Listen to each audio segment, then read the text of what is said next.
అందరికీ హృదయపూర్వక నమస్కారం.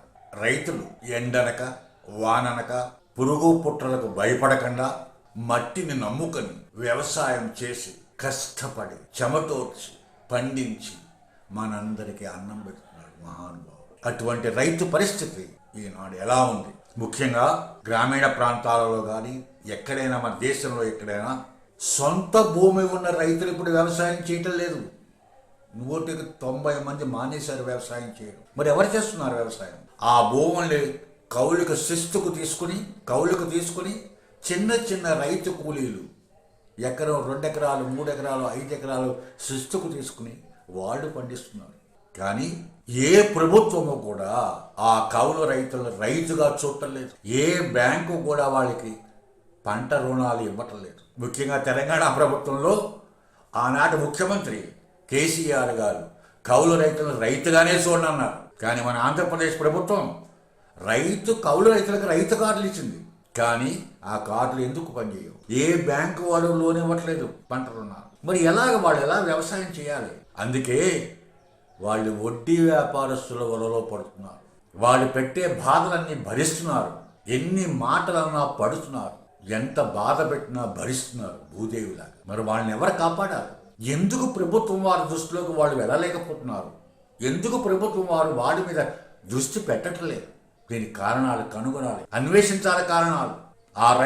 ఆ కౌలు రైతులు కనుక వ్యవసాయం చేయకపోతే ఈనాటి తినడానికి తిండి లేదు.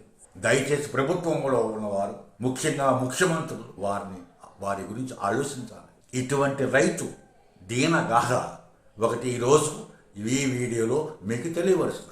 తూర్పుగోదావరి జిల్లాలో ఒక గ్రామంలో, తూర్పుగోదావరి జిల్లా కాదు, ఇటువంటి రైతులు అన్ని గ్రామాల్లో ఉన్నారు. అంచేతనే గ్రామం పేరు చెప్పట్లేదు మీకు.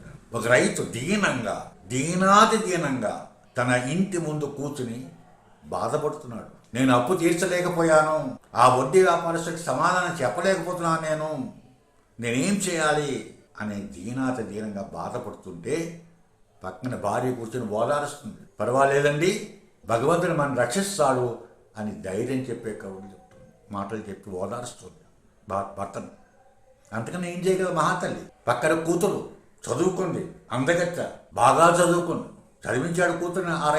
ఆ రైతుతో చెప్తోంది తల్లి కూతురు, నాన్న భయపడతావు, నేను ఉద్యోగం చేస్తా, అప్పులు తీరుద్దాం అని ధైర్యం చెప్తుంది. అయినప్పటికీ ఆయనకి మొత్తానికి ఒక రోజు వడ్డీ వ్యాపారస్తుడు ఆ ఇంటికి వెళ్ళాడు, రైతు ఇంటికి. ఆ సమయంలో రైతులు ఇంటి దగ్గర లేడు, రైతు భార్య ఇంటి దగ్గర లేదు, చేలో పొలం పనికి వెళ్ళారు. అప్పుడు కూతురు బయటకు వచ్చి, నా తల్లిదండ్రులు లేరు, పొలంలో ఉన్నారు, వాళ్ళు వచ్చిన తర్వాత మీరు రండి అని చెప్తుంది. కానీ ఆ అమ్మాయి యొక్క అందాన్ని చూసి ఈ వడ్డీ వ్యాపారస్తుడు దుర్మార్గుడు దురాలోచనతో చూస్తూ ఉంటాడు. అది గ్రహించి ఆ అమ్మాయి, చదువుకున్న అమ్మాయి కాబట్టి, తెలివైన అమ్మాయి కాబట్టి అది గ్రహించి వెంటనే తలుపేసి లోపలికి వెళ్ళిపోతుంది. ఆ మరుసటి రోజు ఆ వడ్డీ వ్యాపారస్తుడు రైతు ఇంట్లోకి వచ్చి ఆ రైతుతో చెప్తాడు, నువ్వు నాకు అప్పు తీర్చక్కర్లేదు, వడ్డీ కూడా కట్టవలసిన అవసరం లేదు, నీ పూర్తి అప్పులు నేను మాఫీ చేస్తాను, నీ కూతురు నాకు ఇచ్చి పెళ్లి చేయి అని అడుగుతాడు. ఈ బ్రహ్మచారి, అతను ఎవరు పెళ్లి చేసుకోవట్లేదు, ఆ వడ్డీ వ్యాపారస్తుడు దుర్మార్గుడు. అప్పుడు రైతు కోపంగా చెప్తాడు, ఏం మాట్లాడుతున్నావు, నా కూతురు నీకు ఇచ్చి పెళ్లి చేయడం ఏంటి, ఇది జరగని పని, ఇమ్మీడియట్గా నా ఇంట్లోంచి నువ్వు బయటికి వెళ్ళు. అప్పుడు వడ్డీ వ్యాపారస్తుడు కోపం వస్తుంది, చూస్తా నీ పని, నేను ఎలా లొంగదీయాలో నేను చూస్తా అని చెప్పి మరుసటి రోజు పంచాయతీ గ్రామ పెద్దలందరినీ పిలిచి ఒక చెట్టు కింద కూర్చోబెట్టి వాళ్ళందరికీ ఈ రైతు నాకు అప్పు తీర్చట్లేదు, వడ్డీ కట్టట్లేదు అని కంప్లైంట్ చేస్తాడు. ఆ కంప్లైంట్ ఆ పెద్దలు విని రైతులు అడుగుతారు. చెప్తాడు అప్పుడు రైతు, ఏం చేయను, గత 2 సంవత్సరాలు బట్టి నాకు పంటలు పండట్లేదు, మీకు తెలుసు, అందరికీ తెలుసు గ్రామంలో, అంచేత నేను ఆ అప్పు తీర్చలేకపోయాను. కానీ ఈరోజు వర్షాలు పడ్డాయి, చెరువులు నిండాయి, పంట పండుతుందని నమ్మకం ఉంది, అంచేత ఈ పంటల్లో పంట అమ్మి ఆయన అప్పు తీరుస్తానని చెప్పాను. అయినప్పటికీ ఆయన ఆ మాట వింటలేదు.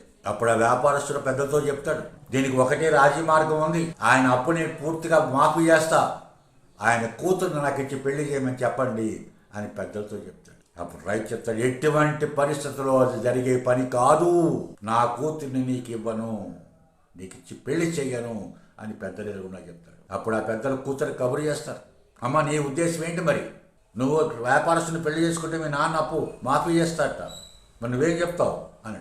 అప్పుడు ఆ అమ్మాయి కూడా, నేను పెళ్లి చేసుకోను, ఆ వ్యాపారస్తుడు నేను ఎటువంటి పరిస్థితుల్లో పెళ్లి చేసుకోను అని నిర్మోహమాటంగా నిర్భయంగా ఆ అమ్మాయి చెప్తాడు. అప్పుడు ఆ వ్యాపారస్తుడు ఒక రాజీ మార్గం చెప్తాడు పెద్దలకి.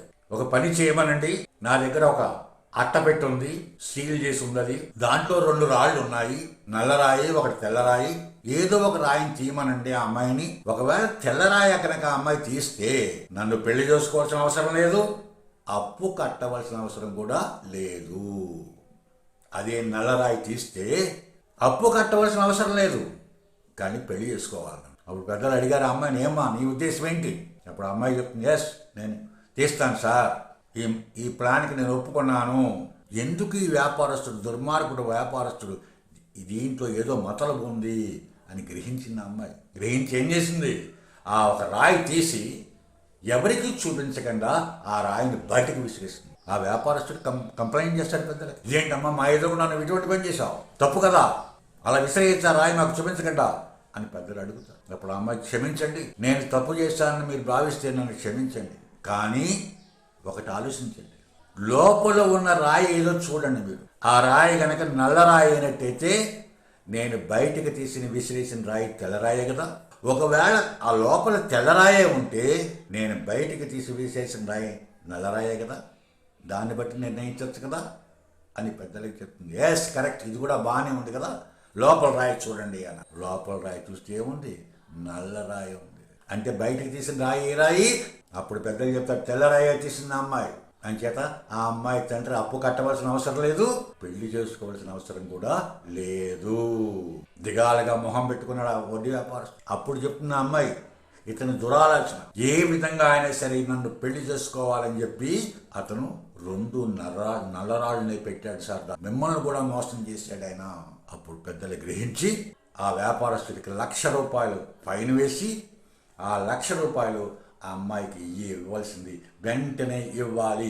సిగ్గుతో తల వంచుకునే వ్యాపారస్తుడు అందరినీ క్షమార్పణ అడిగి, ముఖ్యంగా ఆ అమ్మాయి క్షమార్పణ అడిగి ఆ అమ్మాయి చేతిలో ₹1000 పెట్టి గ్రామ ప్రజలందరూ కూడా ఆ అమ్మాయిని మెచ్చుకొని అందరూ ఈరోజు పల్లె విజయము, గ్రామం యొక్క విజయాన్ని నువ్వు కాపాడేవమ్మా, పల్లె యొక్క గౌరవాన్ని నువ్వు కాపాడేవమ్మా, పల్లె యువత యొక్క గౌరవాన్ని నువ్వు కాపాడేవమ్మా అని అందరూ ఆ అమ్మాయిని మెచ్చుకుంటారు.